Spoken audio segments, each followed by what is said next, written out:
महाराज जी जब मुश्किल में थी तो कभी शिव जी से बोला, कभी दुर्गा जी से बोला, कभी राम जी से बोला, तो काम कहीं तो बन जाए ऐसा। तो पर महाराज जी ऐसे अलग अलग भगवान को बदलना तो कोई देवता नाराज तो नहीं हो जाएगा, पहले मुझसे बोली फिर अभी उससे? नहीं तो काम भी पूरा हो गया क्या?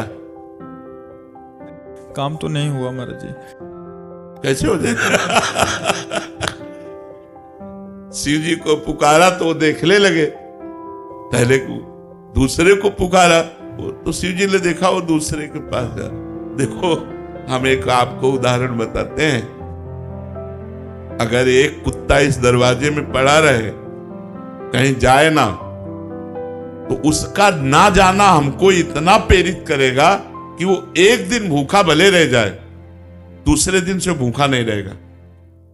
रोज दरवाजे पर निकलने पर जब हमको पता चलेगा कि ये कहीं किसी के दरवाजे नहीं जाता, केवल मेरे ही दरवाजे पे पड़ा रहता है, तो उसका पड़ा रहना हमारे ऊपर भारी हो जाएगा और हमारा कर्तव्य बन जाएगा कि यार इसको रोटी दे दो। जब कहीं जाता और अगर ये पता है 4 दरवाजे पे जाता है तो भूखा रह जाएगा, क्योंकि वो समझेगा उनके दरवाजे में मिल गया होगा, वो समझेगा उनके दरवाजे में मिल गया होगा। तो इसीलिए हमको भगवान की अनन्य भक्ति करना चाहिए। किसी एक भगवान को पकड़ लो, भगवान बहुत नहीं, तत्व में एक ही भगवान है, अवतार में, रूप में, लीला में अनेक रूप धारण किए हुए हैं और ये सब संसार रूप भी भगवान ही है।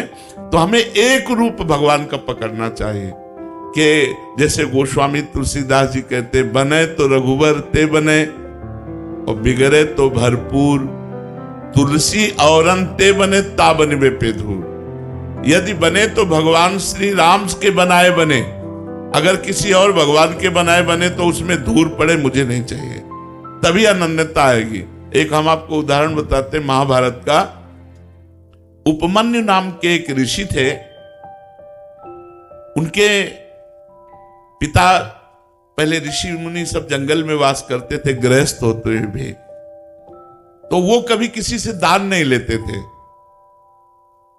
तो एक दिन उपमन्यु जी उस ऋषि के घर गए बालकों के साथ खेलते हुए, जिनके जजमान थे, तो वहां उनको सुंदर दूध पीने को मिला जो कभी जीवन में नहीं मिला था, क्योंकि जंगली फल मूल से गुजारा करने वाले ऋषि थे।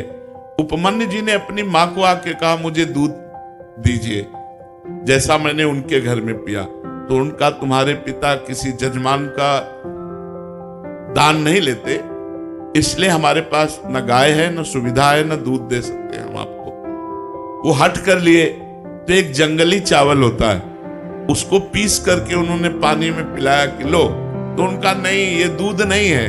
तो उनका, अगर तुम्हें दुग्ध ही पान करना है तो भगवान शंकर की आराधना कर, बड़े आवेश में कहा, और जो चाहेगा तुझे प्राप्त होगा। तो उनका, माँ फिर मुझे आराधना का नियम बताओ। तो उन्होंने नियम बताया और पंचाक्षरी मंत्र उनको दिया।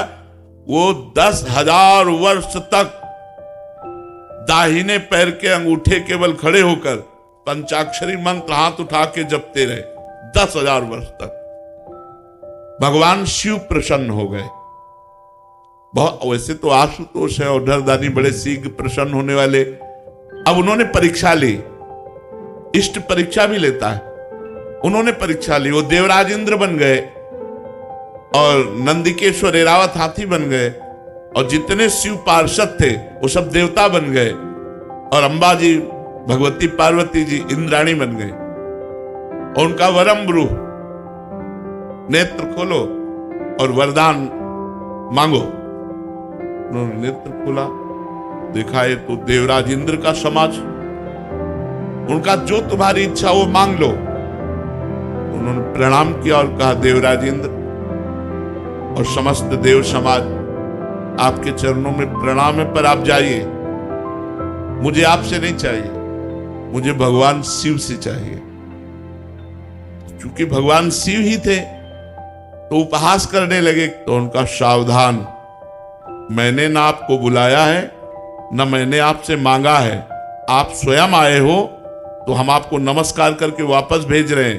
पर यदि आप हमारे इष्ट की निंदा करेंगे तो आप ऐसा ना समझिए, हमारे इष्ट के मंत्र में इतनी ताकत है कि मैं एरावत सहित तुम्हें अभी भस्म कर दूंगा।